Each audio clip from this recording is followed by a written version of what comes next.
My real mother died when I was 4, so I've lived with my dad for several years. I know that one day everyone has to move on, but my father was obsessed with trying to contact my mom through mediums. He recently began to talk to thin air, thinking that he was having a conversation with her. I'd been worried about him. He had been getting worse. I thought about getting medical help for him, but every time I brought up the subject of visiting a doctor or going to counseling, he got angry and started drinking heavily until I put him to bed. This changed about a year ago, when he brought a woman home that he had met online.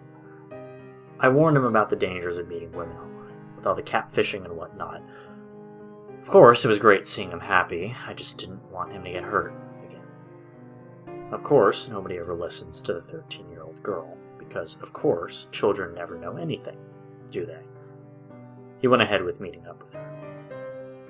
She was called Michelle. Funny how that was what my mother was called. I simply thought that it was a coincidence, and thought nothing more of it. Through the following weeks, my father seemed like a completely different person. He had left for the first time in 9 years, so I was happy. Michelle was really nice, and she was teaching me how to play the piano, something that I had always wanted to do. Everything was perfect. About 6 months later, they announced that they were going to get married. I went shopping with Michelle for her dress and for the bridesmaids' dresses, but something didn't feel right. She came out of the dressing room, knelt down, and held my hands. She looked straight into my eyes as she asked me, "Katie, where did your dad get married to your mom?" I had spent enough time looking at the wedding albums that my dad kept in the attic to know every detail of that precious day, so I told her. She started crying, but when I asked why, she told me she had bad allergies. About a week before the wedding, I was sent home early from school because I was ill. I walked in through the door and immediately sensed that something was wrong. As I crept up the stairs, I heard muffled shouts coming from my dad's carpentry workshop. The door was open just a crack, so I looked in slowly, my heart feeling as if it was going to burst from my chest.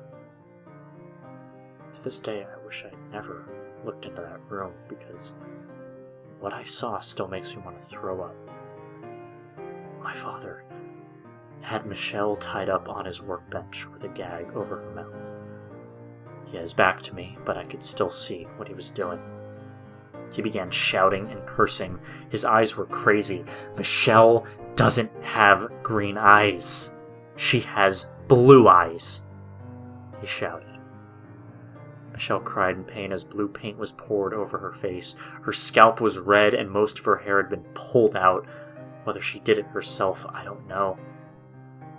There wasn't much I could do except for call the police. My hands trembled as I picked up the phone.